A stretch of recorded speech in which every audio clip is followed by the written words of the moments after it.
And so I've had people ask me, like, how do you get through the rejection?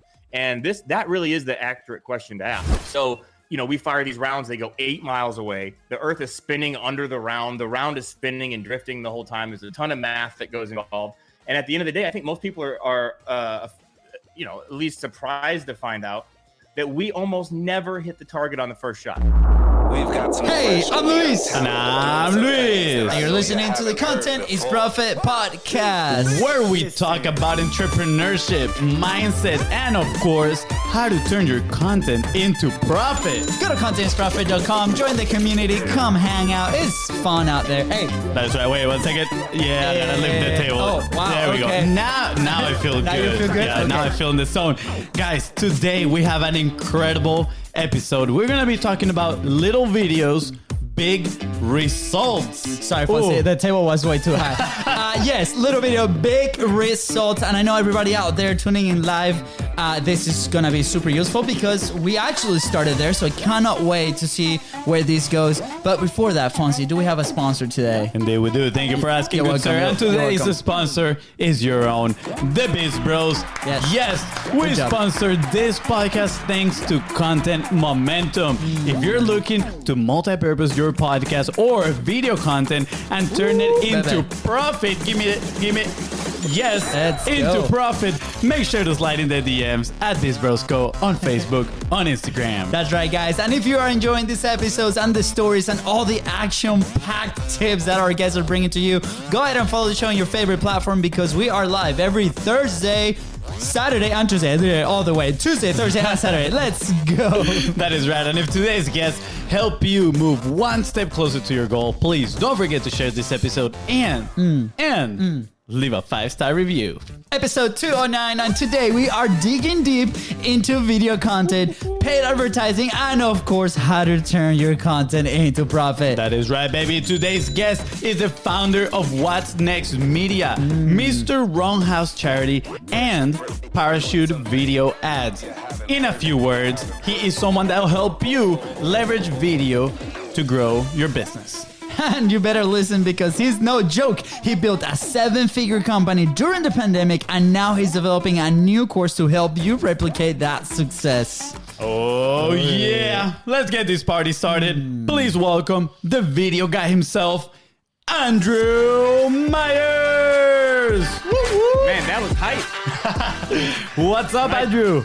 Am I allowed to dance a little here? Yeah, absolutely, 100%. my man. Let's go. I understand you guys are perplexed wanting to start a soccer show, so I went and got the scarf. It's a bit of a hybrid. Yeah, hey, I'm just gonna put it out there. Thank you so much. By the way, like we literally look like if we were like on a soccer show. We just need like a soccer ball right here, and that's it. Like we might have to go do that. For the ones listening, what's the team? Is Seattle Sounders maybe? Yeah. Oh, well, you must have saw the championship logo on the scarf. any Seattle Sounders fans out there, drop some love, send us some DMs. I get it. Yeah, I remember one of the very first team that caught my attention about the MLS was the Sounders because of their fans. Ooh, I was like, I feel like this is the closest I can see fans on like South America at first, right? This was a lot of time ago. Now there's more teams, obviously. Fans, a little bit more history in there, but that's very exciting. I'm excited you like soccer too. We're gonna have to, maybe talk behind the scenes. I never even did. I was in Seattle, and I'm like, I heard there were 60,000 people going to the state. I'm like, well, I guess I should be one of them. I watched a guy go down the side, elbowing somebody, charging as hard as he could, and then he got there and just like did a little ballet on the ball, and then whipped it all the way in, and somebody headed it in. Just the dichotomy between violence and grace. I was like, that's it. This is it. I need to be a fan. I know that they do this. Hopefully one day we can go to Seattle. Like I think that's gonna be cool. We've been in Atlanta and those games. Anyways, okay, soccer show. Like we're gonna put it to rest for now. Content's profit. Andrew, so excited to be here. We connected with our mutual friend, and he told me like when he introduced me to you, it's like you guys have to have a conversation with this dude. And then we chatted a little bit, right, like behind cameras, and I was like, yes, we need to make this happen because you have a few stories out there, other than the amazing business that you're building, especially during the pandemic. Like we definitely can relate. Our business grew during the pandemic. We were able to evolve. We were able to bring people in.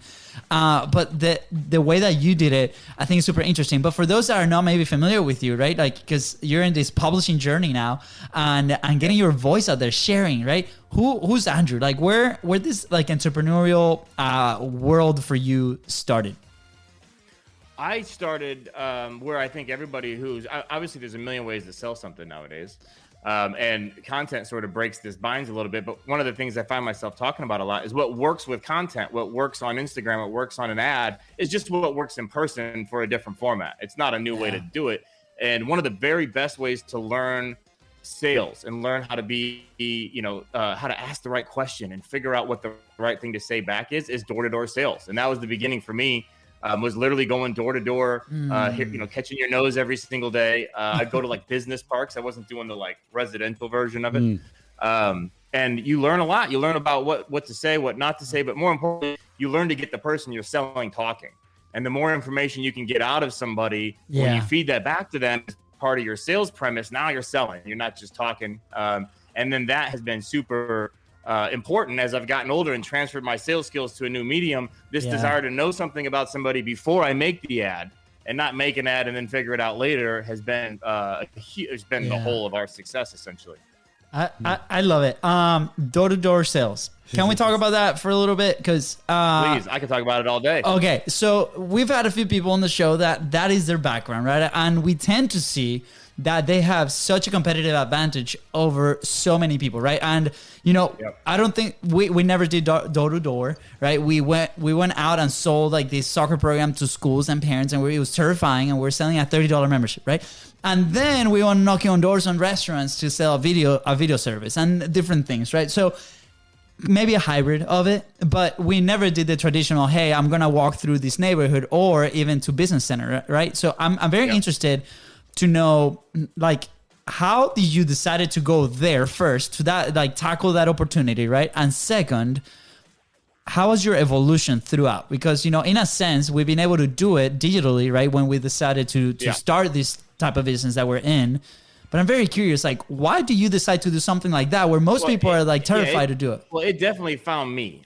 People who know me now know me as the extrovert. I mean, that's kind of who I am. But when I was 17, I dropped out of high school, and this was the job that I thought I didn't realize I was even going door to door. I just applied to a job, and next thing you know, they're walking door to door selling toys. And the person in me is thinking, God, I would have done it this way. I would have done it from day one. I was already like, all right, give me the bag. This is stupid, but give me the bag. Let me try it. And so I've had people ask me, like, how do you get through the rejection?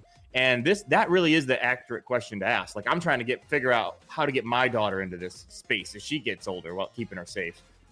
Because what really happens is you learn to hear no without having the person go, no, I don't want to, booger off.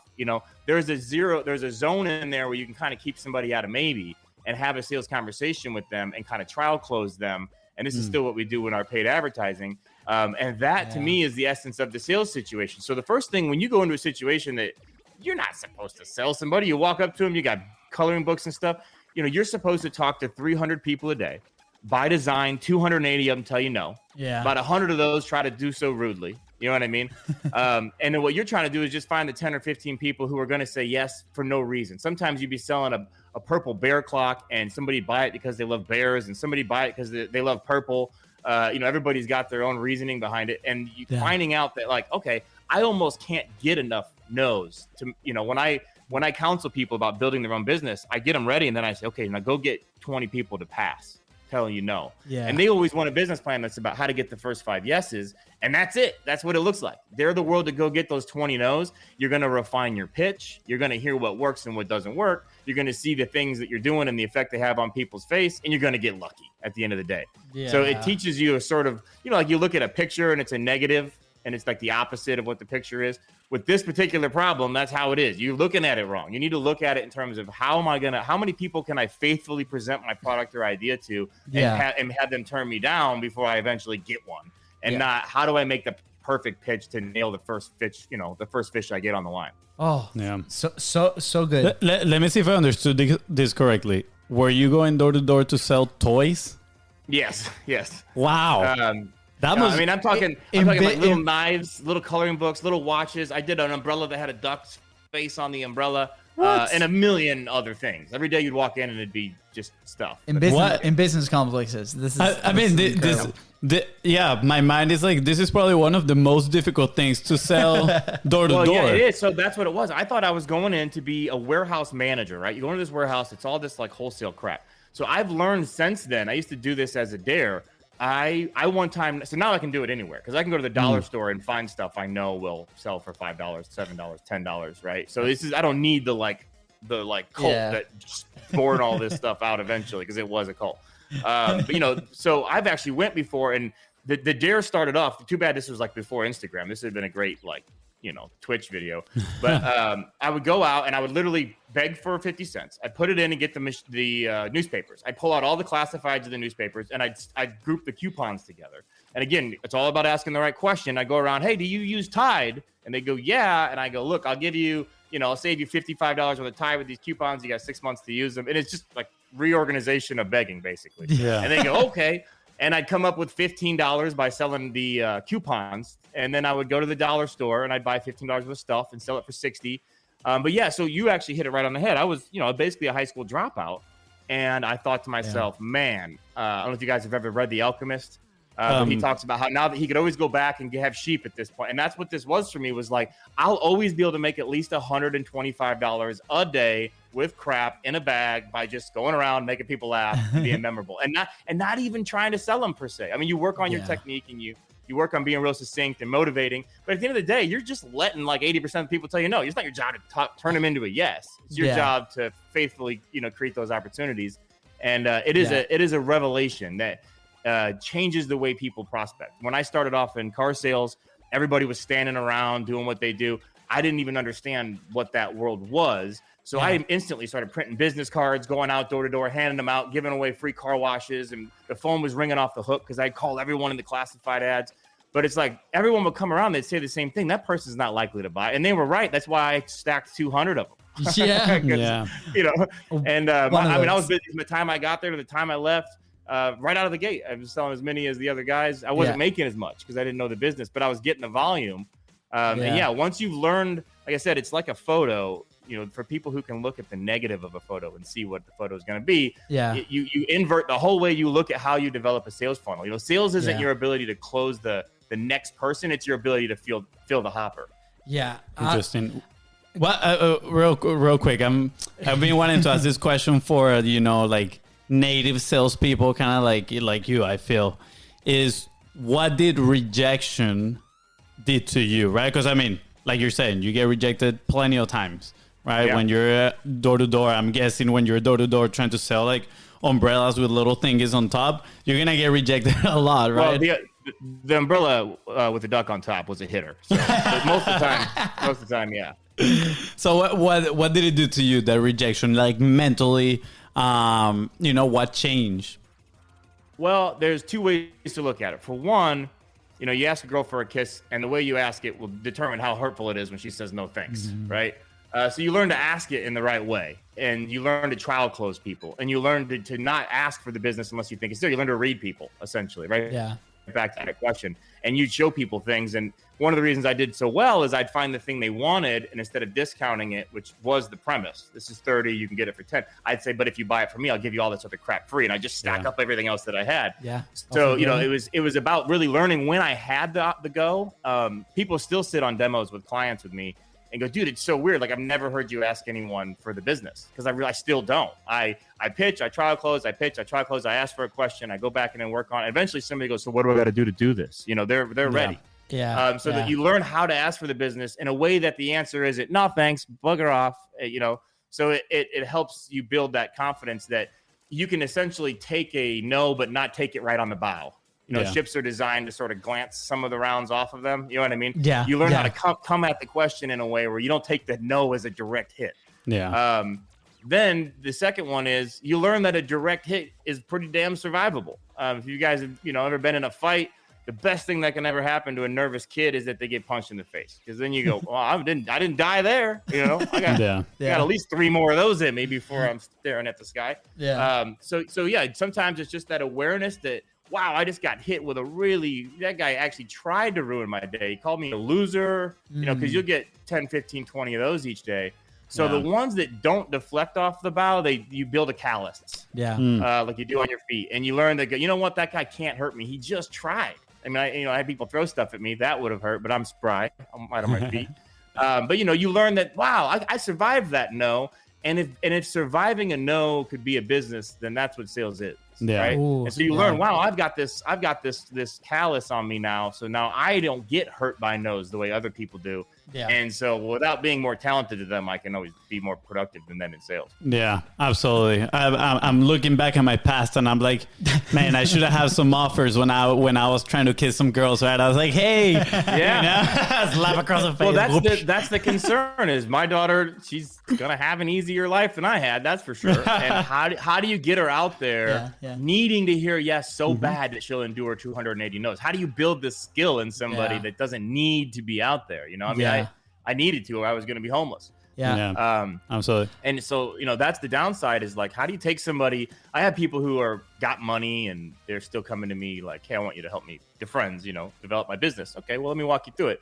And at the end of the day, it's like, man, you are way too soft. It's like putting a dog through a car wash. It won't come out the other side. If I give you the real advice you need, which is go get your nose, you know what I mean? You're gonna die on the vine because you're about how do I build a business without any friction? That's the question they're really asking, right? How do I do it easily? How do I do it without damaging my pride? How do I do it without changing? But the Hulk never turned green until something hit him really hard. Yep. So they're asking the wrong question. So, I mean, with publishing, right? Like when we first started, right? Part of the fear and when we had people doing the 45 Live challenge, right? That is part of the thing, right? Like we're so scared of that, well, in this case, judgment or whatever, or my thing is not really a good thing, right? At the end of the day, do you really believe in what you are talking about, right? Are you really this upfront with it, right? And it comes down to that. So then on top of that, right, like whenever you conquer, or I'm doing quotation marks here, whenever you conquer the publishing, right, then the fun part begins with sales, right? And on the other end, right, or it could be together, right? Like we believe that's married. It's a whole just one process, right? But for those you mentioned it, right? You're naturally extroverted, right? We talked about the extrovert theory. Well, so I am now. I actually skipped the lead, buried the lead there on that story. I was a complete introvert until the day I went out and started selling cars. I had never kissed a girl. I had a lot of friends in high school. We were cool. I knew everybody. I knew the popular kids. I knew the dorky kids. I didn't hang out with them. I didn't go to their parties. I was a coder. And I absolutely was an introvert. And then that was where I just watched somebody do that and flip. But go ahead. Yeah. So I guess my question goes in that direction, right? Because there's a lot of people listening out there that might not, like that might be in that same position that you were, right? Or they see us publishing and, 209 episodes. It says easy, but it's been a journey, man. Like just to stay consistent, right? It's been a journey. And I've been training people. So part of my agency's thing is that we take very specific videos based on something we know and we play them to somebody at just the right time. So in order for that to work, I got to be able to harvest all these videos from the client's staff. So I've been dealing with this for the last year extensively, which is how we ended up in this course business. Yeah. So I've been trying to help them. Part of it is mockery. So I remind them that like, if this is 1860 and you only get one picture of in your whole life and you got to wear the stupid hat because you lost your hat, then, your kids are going to think that you liked that stupid hat and that you wore it every day of your life. So you should be afraid of the camera. I get it, Absolutely. But this is, the trick now is to expose yourself to the camera so much that if I come on, I put so much of myself out there, and you guys are the exact same way. If you came today with terrible hair, they wouldn't think you were ugly. They're thinking you're having a bad hair day. Yeah. So I try to remind people that it's going to be the aggregate average and that you shouldn't worry. And then another way that I mock and shame them into doing the videos is people say, well, I'm too ugly for video. And a lot of the people that told me that were in the car business. And I said, well, if you're too ugly it's called taking it up when they get a new customer. So if you're too ugly to be on video, you might be too ugly to get it up, bro. Because we can see you. I don't know if you know that or not, but all of us here are looking at you, and that's how you look. So the video is only going to help you expose things you didn't like about yourself. I used to do this thing. I think it started as a pitcher in Little League. And I'd throw a ball, and I'd sort of nervously adjust my shirt like this, like blaming the shirt, oh, dang it. High and wide, the shirt's loose, But it stuck with me, and I noticed it on video first that when I would talk to people with nervous energy, I'd sort of always be readjusting my shoulders. And I wasn't doing that just on video. I was doing that at parties. I was doing that everywhere in my life. The video only helped point it out. Yeah. And so I understand why people are, they don't like that first product. But what they need to understand about video is unlike everything else you do in life. Like I've been doing yoga. My friend came over today and he's like, that is horrible form. What have you been? And I'm like, well, I do it by myself out here. Like I'm not improving any, you know what I mean? YouTube. I'm just out here stretching. You know what I mean? Basically, not even doing it well. But with videos, you review every product you do. You recover and you change something that was the thing you hated the most about the first one that you did. Yeah. And every single video you do is better than the one you did before. So the challenge is, again, just like the law of averages with getting your nose, the challenge isn't doing the first video. I mean, that's the hardest part. The challenge is doing the first 50. Because after you've been doing 50, if you drew you on a bell curve, your ability to create that shorthand content is in the upper 10% of people in the world. You know what I mean? Mm-hmm. So it's how do you get through the first 50? How do you make the first 50, not the first 50 videos, but the first 50 adjustments? Yeah. One of the things we talk about a lot in our video coaching business is, I was an artillery guy in the Army. So, we fire these rounds, they go 8 miles away. The earth is spinning under the round. The round is spinning and drifting the whole time. There's a ton of math that goes involved. And at the end of the day, I think most people are at least surprised to find out that we almost never hit the target on the first shot. Almost never happens. So by design, it was 75 yards left, and then somebody go, over 75, and they call it back, and then we'd make the adjustment, and then boom, bullseye, right? Well, everything in our life should be this way. We shouldn't expect the first round to hit. We shouldn't expect the first video to be a banger. You know what I mean? It doesn't have to work that way, but if we can look at the video and go, well, okay, that's not good. Maybe this is good.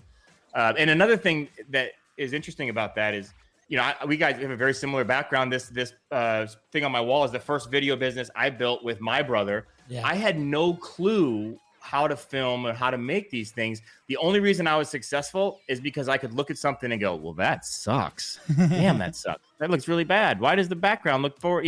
Why is he facing that way? Why is that reflection on his face? And literally just one at a time, I just was able to notice things sucked. Yeah. And then that's when the whole like methodology that I've created in the course came out, where it's like, okay, so you stand here, you hold the thing like this, you keep the scripts to be this. But like literally, I found it the way a blind person would find themselves out of a hotel where most of the doors were locked. You know what I mean? By bumping into a lot of locked doors and going, that looked really bad. Why did that sound so tinny? It's not. Yeah. And little by little, the only thing I did well was stick it out. I would notice something sucked and I'd fix it. And most of the time by fixing it, I would just try 3 other things, like a baker that didn't know how to make a pie. And so I think that's a really important thing people need to know going into video. And we were talking about overcoming the fear of video. Is just do it. You don't even have to share it with anybody. You don't have to show it. Do a mockumentary. Go on TikTok and make jokes about other videos. Just get used to seeing your face on there. Like, if you think that I don't hate the way I look, just like you hate the way you look, like everybody's got to realize we're all coming from the same place. We all hate it. Yeah. You work with what you have. You get used to the camera. You get used to the process. And when people start to equate how much actual money comes from that new discipline, they'll realize that the juice is worth the squeeze. Oh, so much. And it's long term, right? Like what are we talking about here? We hear a lot of when we started a business, right? We were driven by greed, right? At first, we're like, we need money. We need to figure this thing out. But then the why and the purpose completely evolve and change, right? And then this is the thing that we do, and we're committed to it. And at the same time, like if you're listening right now, like what is the business that you're doing? What is that thing that you're working towards? Is it worth it for you to like go through this pain very quickly, right? Because like you said it, like 50 videos. Let's grab 50 as that line, right? How do we accelerate that as much as possible so then we can feel comfortable to then continue to evolve? I remember the day that we published our 50th episode. Like it seemed like the biggest thing ever, right? Even after doing a couple seasons of 45 Live. What do you think of the first 20 when you go back and watch them? How do they make you feel inside? Oh, I just laugh. It's sad. I cry. No, it's okay. No. So I was gonna be like, they made me feel warm on the inside. Yeah, but funny, like nostalgic. Nostalgia. Yeah, it's like so. I mean, we talk about this, right? It was just Fonzie and I, and we literally drift, and we just grab a framework of let's tell a story and what's the lesson here, right? And then maybe I don't think we would have been able to take on guests and have a free-flowing conversation like we're having today if those first 20 episodes never happened, right? So it was like we just like ripped the Band-Aid, right? We had a lot of people, like that supported us.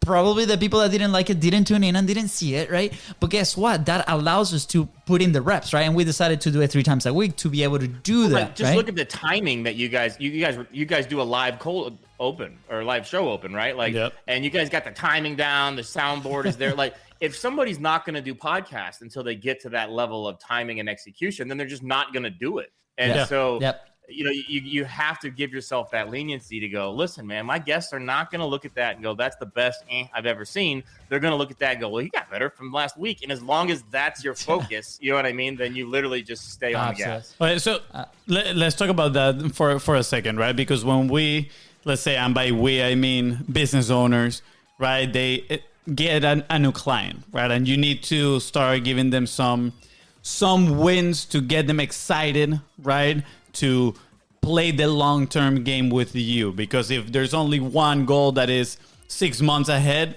it might be a little bit challenging for them to stick with them.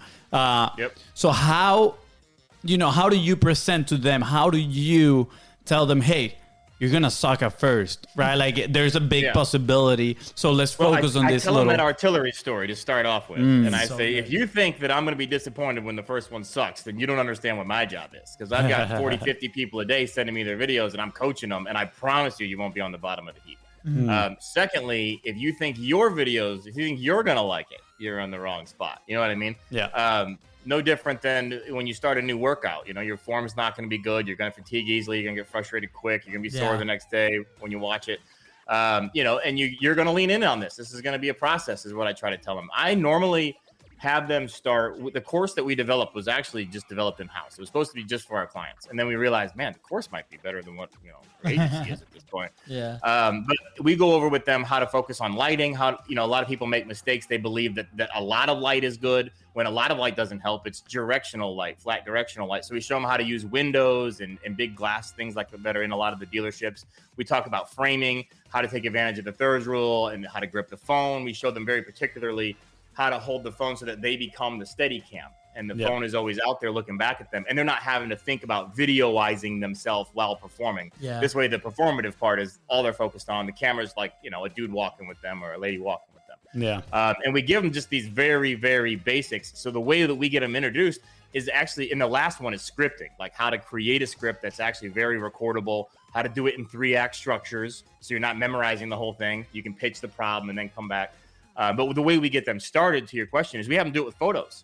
Go take a selfie that's in the right spot, and then and a big part of the reason we do that is that'll help them, like you said, hate their first video less. When you get them in the right light, most men have never been in a makeup mirror, so you get them to stand in front of a big window and hold their phone against the window and start talking. They actually like the way they look more than the way they did when they were brushing their teeth that day. You know what I mean? They're like, so that's a big win.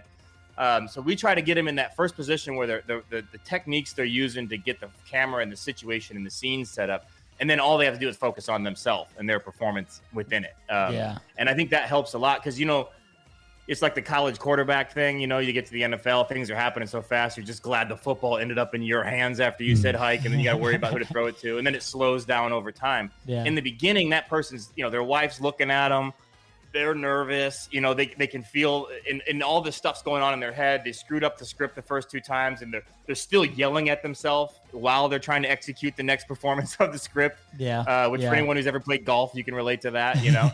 Don't shank it, I swear. And you realize the only thing I thought on the whole backswing was don't shank it. I never had a positive thought in my head the whole time. So, you know, you just need to give them enough materials that they can get out there and find some success. I've got a rifle back here.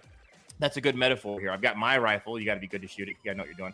And then I built a 9mm version of it with a really light trigger and all the right stuff. So I can hand it to any idiot and they can go out there and find some moderate success with it and go, wow, this shooting sports stuff is fun, right? So this is the same thing. We try to eliminate enough of the variables that will absolutely hinder their success, keep them from liking their content up front. And we just spank them on the butt and just stay on them every day to make something so that they can improve. This is a good. I love how the win, right, is the production. Like, you gotta get something out there, right? Like, and because I mean, yes, we can relate content to profit, obviously, but there's many steps in between, right? One of those is like we gotta create. We have to shift our mindset between consumer to creator, right? And I love the fact that, you know, you guys take this approach because as I'm listening to you, I'm walking in my head. Naturally, that's exactly what happened with us when we decided to do 45 Live. We got to the point where it was like, screw this, right? We're actually going to go do this because we had a very negative experience trying to be perfectionist and try to be all this XYZ, right? And we're like, you know what? Remove all the friction, right? How to eliminate all the variables, like you said, right? What are some of the common, like, holdups that you see with your clients, with the people that are taking your course, right? Because I think people listening to the show, they obviously listen to the background music, and they listen to the perfectly choreographed intro that sometimes we screw it up, even on episode 200 when my mic fell off the ground.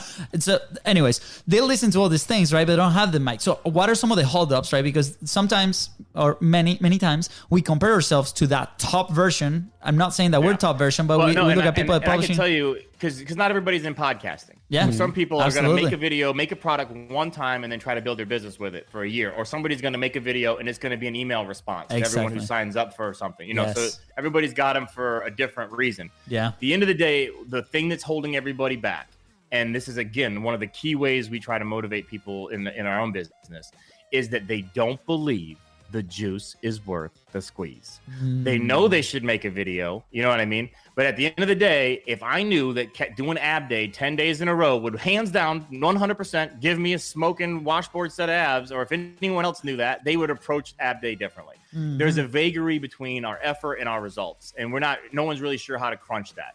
And with video, people vastly underestimate how far it can take their brand, how far it can push their business, how much it can increase their sales, how much it can increase their awareness of people and then people's awareness of them. And they aren't valuing the size of the prize heavily enough to overcome the discomfort of the production of the video, So the 9 times out of 10, it's just convincing somebody that this isn't like make a video, put it on YouTube and hope, bro. Your business has a slot for this piece of content. You have to put something there in this slot, and it's worth it. And that's a better way to get somebody involved. Is that, we had a guy again in auto, and it was like his number one sales guy, and I went down there and he said, "Oh, I'm not a video guy." Oh, okay. Handsome guy, good looking black dude, talked really great, huge smile. I mean, the guy, he was brand new when they were top salesperson. So this is a guy who is absolutely a video guy. Like the way he looks, the way he carries himself, the way he acts is why people like him. And he could be doing that for thousands of people a day rather than 5. You know what I mean? So he absolutely is a video guy. And I said, okay, I'm not going to challenge you on that. So I said, I was on the road, so I had cash on me. So I got in my wallet quick, got a 50. Put it back on, got it in front of the table in front of him. I see my in it. I go, so would you go do a video if I gave you $50? And he goes, oh, hell yeah. Okay. So did everybody just see what happened there? So it's got nothing to do with whether or not he's a video guy. It's that he doesn't believe a video can make him $50. So in his case, we just walked through the video he was going to be making was a response to a new lead. And I said, do you believe you could get a 10% more likely or 20% more likelihood of getting the appointment to show up if you sent him this? And he said, yeah. And I said, and you close 50% of your appointments? And he goes, yeah. So you could sell of every 10 cars, you might sell 1 more. How much do you make per car? I mean, $2,400. So he makes $600 for every car he sells, and he has a 1 in 10 chance of selling one, a 10% better chance of selling one. So he makes $60 per video, not 50. But he just hadn't. Those were his numbers. He plugged that in. He did the algebra. You know what I mean? 10%, those are all I asked him, and it just so happened to work out neatly. But so it's this vision that, man, I'm going to go make these 20 dealers, just like me taking no's going door to door. I'm going to make these 20 videos, but only one of them is going to make me money. But it's going to make me enough money to justify all 20. And so, a lot of times it's just they haven't done the calculus on exactly how this thing is going to ultimately give them money. So they're not sure. Am I doing a hobby? I'm doing a podcast. My friends look at me like I'm stupid because only 100 people watch it. You know what I mean? But that's okay if you've done the calculus that continuing to do so for a year might deliver $45,000 a year to your business or open up a new funnel for leads, whatever. So, they don't start with why do I need video? And for the people that start there and intimately understand that, they're drawn through the problems towards the solutions like gravity because they want the squeeze. They know the juice is worth the squeeze, and they know they want the juice. So everything else is just in their way. For the rest of us, the real problem is that it's a hurdle to overcome. We don't want to do it, and at the end of the day, we're not convinced it would work. And so the people who feel that way and identify with that statement, they've got to back up and make sure that they disprove themselves of that theory. And maybe they're right. I mean, maybe their plan is to, like, again, in auto sales, we see guys go out and make little videos for every car that comes in. They leave it on YouTube. Nobody sees it. That's not a process. That's not a type of video that's going to make you money. So they probably should make sure there is a plan Make sure the juice is worth the squeeze. Make sure the content you're making has a place where it belongs. And then how bad do you want it? Yeah. Before you go with this question, I just want to like share a story, because I mean, you share it with the auto industry, but it was very similar to what we were doing in the fitness industry when we first started with this. Like, and I want to repeat what you said. Every piece of content, make sure that it has a spot, it has a place. And I remember we added coaches' videos to the follow-up sequences and the follow-up messages to the people that did not sign the membership in the first place. This was a boutique studio, and it was incredible because it was like, oh my gosh, like the impression of these people, right? And these coaches are outgoing out there, and we just build it into that pipeline. People are calling back, me like, oh my God, book me for next class. I want to see this coach. I want to see the other coach, right? And it's those things. And, you know, everything increased, right? Because people were like so excited to see that. It's something that's different as well. It's like, and I want to point this out because content is not just for social media. There's so many other applications that we can do. We asked a couple questions here on the show, and we shared this in the past, that their place is not social media. Their place is somewhere else, which if you are into our world, you know where that is. But I love that you're bringing this this new vision, right? That a lot of people might ignore because everything else is so. This reality ran my old business over. You know, I was a salesman. I started making videos that were designed to help dealerships essentially highlight their business practices and all their products. It was great. We'd make the series one time, and we would sell access to that series to multiple markets. So you'd own our Ford series in Cleveland, for example.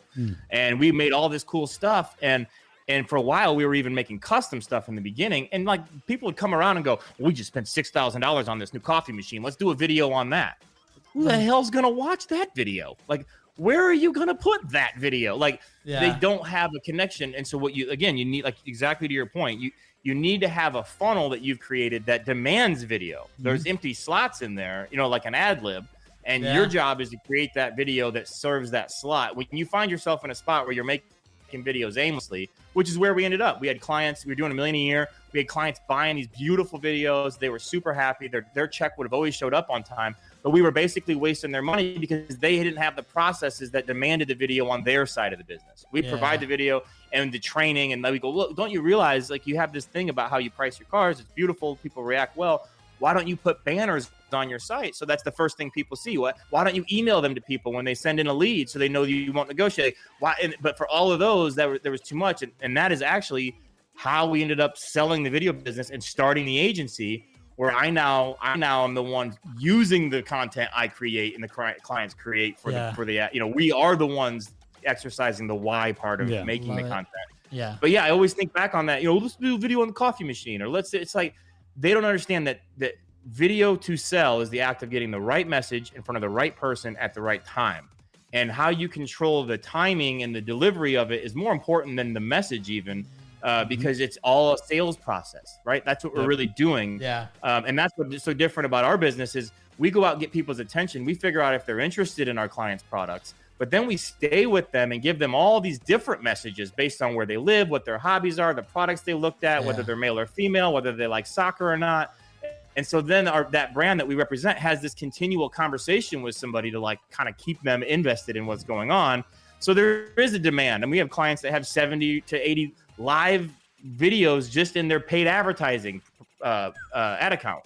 And, you know, if you love dogs, we're going to go, do you love dogs? Oh, my God, you should. Well, I already know you love dogs, so you wouldn't get the video. So it goes right back to the selling stuff door to door. The Facebook knows the question. They know something about you. And now I can make a video that converts on that knowledge and get it served only when appropriate, right? Yeah. So that's like a showrooming effect. That's building a sales process and not just advertising to people. Yeah. So, you know, that's sort of our area. We don't make a lot of organic content and sit back. That's your guys' thing. I wish I was more confident and better at that. I build digital sales processes that people have to, you know, like when you go into a place that sells, you know, furniture, there's always a very organized sales process there. Yeah. We build a digital version of that, a digital super sale. And that's the way that every piece of content we have is targeted. We have content that's like, congratulations for hitting our midday flash sale. Now you get these unique offers, and it only plays during the middle hours of the day, you know, but everything is targeted and relevant. And so when people look at that list of videos that they should create, it makes sense. They're like, oh, I didn't know I could say thank you or happy birthday or thank you for leaving my if you go to my website and you click on the scheduling app, but then you don't schedule with me, you trigger an ad of me on a golf course. And I'm about to tee off, and I'm like, hey, I saw you on my contact page, but you didn't, well, you just being nosy? You trying to figure out when I'm out here golfing? No, but for real, I'd love to talk to you. And it's like an Easter egg. You only get that if you take this one particular action. Yeah, I'm about to do that, just so you know. Just so I can watch this video. So if I ruin your analytics, I apologize in advance. No, please do. And do it yourself too. I mean, it's just fun. And around the time where I had the agency that was making the videos and not the one using them, a friend of mine who was speaking at Digital Dealer with me was like, he had an ad that came on my YouTube, and he goes, I'm going to be in room 210. And I was like, yeah, whatever, skip, couldn't wait to hit the skip button. And then he came back in a half hour and goes, you might have skipped my last ad, but don't skip my presentation in room. And I was like, oh God, the internet's talking to me. But that's where I realized this works. Yeah. This gives you a feeling, this sort of like, hey, I know something about you and I'm going to speak just directly at that. So when it comes to our ability to help people create content, that's like the first place we go. Yeah, and then, but to your point, you've got decking out the website, you've got decking out the emails and the first responders, you've got decking out the CRM things for old clients. Hey, it's been a year since we've met. I mean, you've got testimonials that turn into images and graphics everywhere. I mean, there's video type and why you're making the videos got to be the point, because the video's job is just to get your facial expression, your tone of voice, your enthusiasm to somebody's ears, so that you can sell them the way they would if they're standing in front of you. It's not a miracle. And by creating a video, nothing magical is going to happen. But when you get the right message to the right person at the right time, you've actually created a sales process that just uses video. So powerful. I love that. And we're sadly getting here towards the end. But, because before we close it up, we actually have 2 more questions. But before those 2 more questions, I just want to ask, just share a little bit about little videos, big results. How is that course going to help people out, and where can they go and obviously sign up for it? Yep. So you guys have heard me talk a little bit about our main aim on the course is getting people over the hump of being afraid of the video, giving them the tools to like the first product that they make and some of the rules so that when you make a video, I'm going to be able to point right away to what you messed up. Was it the lighting, the framing, the grip, the sound? Where'd you go wrong? So the technical mechanics is the first part of the series. Then we get into a lot of videos you can make that don't have a person in it. So we talk a lot about making video capture videos that are actually you on your phone, circling things and scrolling between screens. We talk about the right way to create boomerangs, which are really effective videos for your business. We talk about how to jump on memes and GIFs and stuff like that on TikTok and tailor them for what your business is. But the biggest thing that we have is helping people understand their actual business. Who are the avatars that I need to aim my videos at? What are the problems that I have right now that I just put a 35-foot wall in my house, for example. It's like a dream wall. It all pushes into a pocket. And we ended up with them as clients during the process. Now we're helping them. So like their 3 clients are a new homeowner, somebody doing a redesign on the interior of their home, and somebody doing a redesign on the exterior of their home. So we help them line up. These are the 3 people who we think we're talking to. What are the 3 reasons why people are not buying a dream wall? They think it's more expensive than it is. They think the warranty isn't as strong as it is. And they think that ultimately it's going to take longer to put in. So we show all the people on the course how to line up the problems that you have with the people that you have, create questions, and create these really simple testimonials where they're actual customers talking about your actual problems. Yeah. And it sounds like a lot, but it's actually something you can be done very easily. So the course actually goes through samples of other people who've done it. We show you how to, on a worksheet, exactly how to line yours up. And it includes some private coaching on either end to help you line up what your videos should be, and then help you review them and coach them after the fact. So it walks a business owner through how to talk about how to talk to your ideal avatar about their likely objections that are keeping them from buying, how to build the process around your product and show them how it works and show them what it does. And how to stay in front of them and keep them engaged throughout the whole funnel, not just on that first ad. I love it. And it's, like I said, it's a business development kit, because the biggest thing it does is when you advertise in this way on Facebook, you know what it costs you to get a new customer. So the reason it's little videos, big results is it's not just the results the video gives you. It's that knowledge that, hey, I can make a $10 profit customer for $2.18. So if you get through this course and you can come to me and go, look, I make $400 off of every roof job I do, and I can make them for $90, buddy, I'll put my credit card in. You need an investor, call me. You know what I mean? Yeah. But when you get to that point in your business that you know you can handle the workload, and you know how much a new customer costs, now you can buy scale. You can buy growth. And that's what an investor wants to see. That's how you build the value of your company.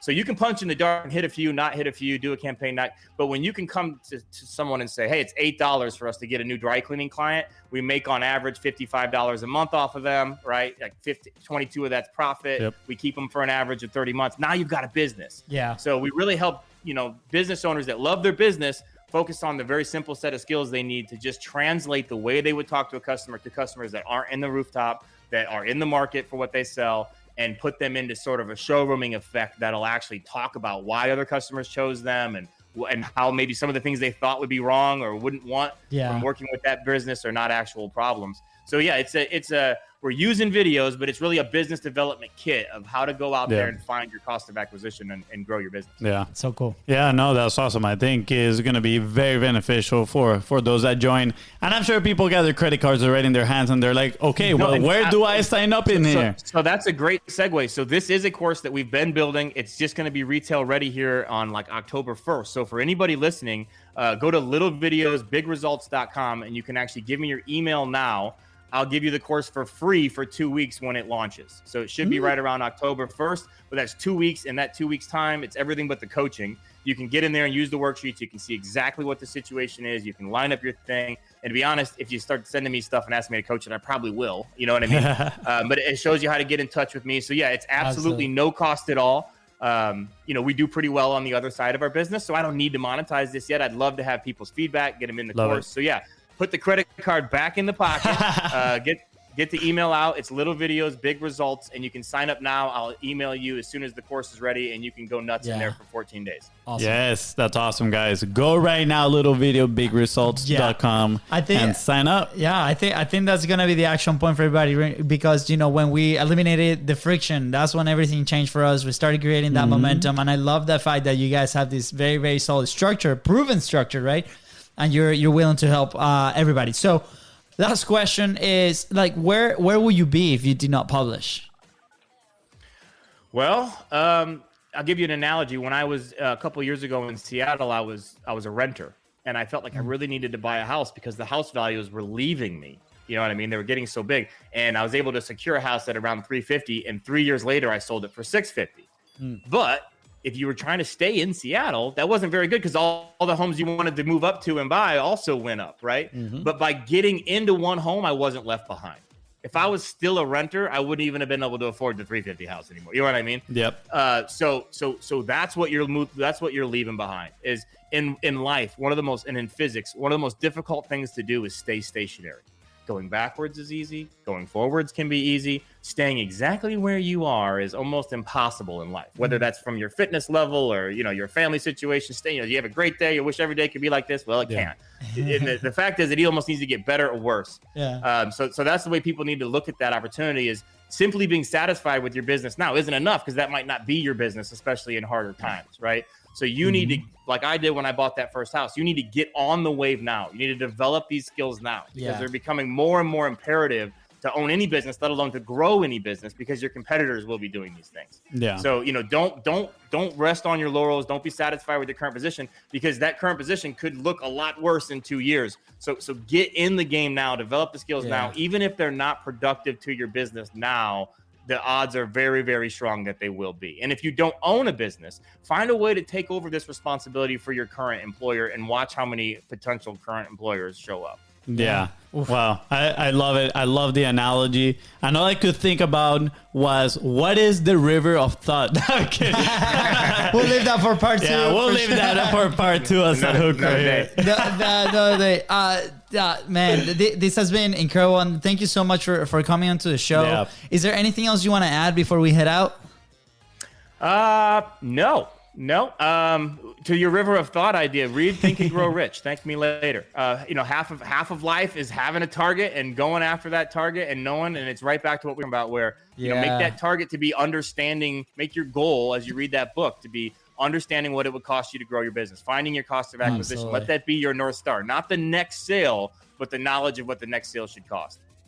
Love it, man. Baby. Thank you so much. Let's go. It was absolutely amazing. Yeah. That's right. Put the horn. Hold on. Yeah, let's Give me go. the horn. Give me the horn. Let's go. Crowd going crazy. With that said, guys, thank you so much. Blushing.